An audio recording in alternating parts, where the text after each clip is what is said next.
Salut les amis, salut tout le monde et bienvenue sur votre chaîne d'information préférée New World Africa. Ici vous avez le meilleur des informations africaines et même mondiales. Nous vous informons sur les domaines tels que les problèmes sociaux, politiques. Commencer, il conviendrait que vous vous abonnez et de mettre un pouce bleu à la vidéo si elle vous semble intéressante et surtout d'activer la cloche de notification pour ne plus manquer nos prochaines vidéos. Salut les amis, salut tout le monde et bienvenue sur votre chaîne d'information préférée New World Africa. Notre chaîne met à votre disposition les problèmes politiques, sociaux et même mondiaux. Aujourd'hui, les amis, nous continuons du côté du Mali pour vous présenter la situation très aggravée et avancée de l'avancement géographique des forces terroristes au Mali.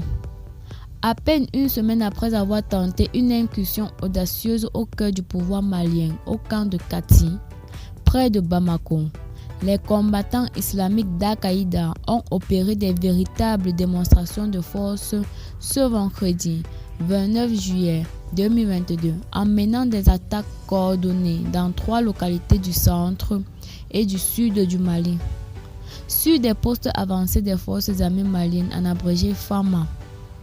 Au bout du compte, au moins 15 soldats maliens et 3 civils ont été abattus en ce jour.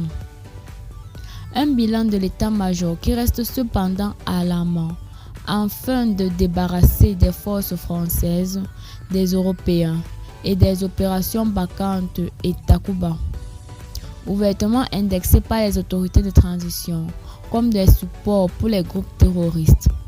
Le JNIM se donne des ailes sur ce contexte. Face à la montée en puissance des hommes de la force armée malienne notée FAMA qui démontrent leur capacité à harceler les troupes gouvernementales et leurs alliés dans leur bastion du sud jusqu'à Bamako, Abou Yaya, porte-parole du JNIM, le groupe de soutien aux musulmans affilié à Al-Qaïda, dicte ses conditions au régime de Bamako. Dans une déclaration faite dans une vidéo de propagande quelques jours après l'attaque de Kati, la déclaration cite, je cite, « Tous les jours, les nouvelles attaques vont se poursuivre. Il n'y aura pas de paix au Mali tant que nous ne retournerons pas à la charia. Il faut qu'elle soit appliquée dans le pays tout entier. Lorsque cela sera fait, la guerre s'arrêtera et la paix reviendra. » Fin de citation. Un message qui éclaire suffisamment sur l'incrédibilité des revendications des groupes djihadistes en activité sur les sols maliens. Acculée par l'insurrection islamique, la junte malienne continue de résister avec un système de défense qui s'affirme malgré la présence des mercenaires russes dont le seul mérite est visiblement donné des manœuvres propagandistes du gouvernement de transition à Bamako.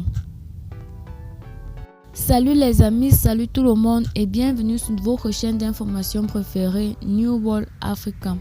Notre chaîne met à votre disposition les problèmes politiques, sociaux et même mondiaux.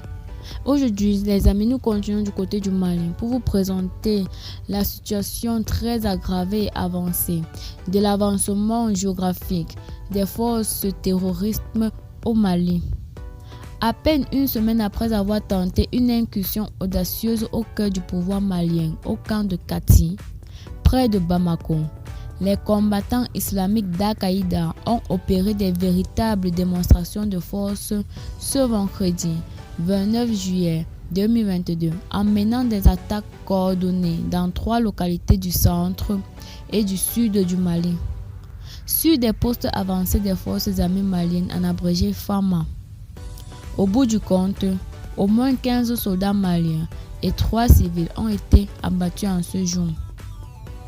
Un bilan de l'état-major qui reste cependant alarmant afin de débarrasser des forces françaises, des Européens et des opérations Barkhane et Takuba, ouvertement indexées par les autorités de transition comme des supports pour les groupes terroristes.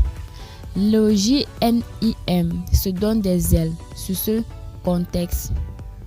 Face à la montée en puissance des hommes de la force armée malienne notée FAMA qui démontrent leur capacité à harceler les troupes gouvernementales et leurs alliés dans leur bastion du sud jusqu'à Bamako. Abou Yahya, porte-parole du JNIM, le groupe de soutien aux musulmans affilié à Al-Qaïda, dicte ses conditions au régime de Bamako.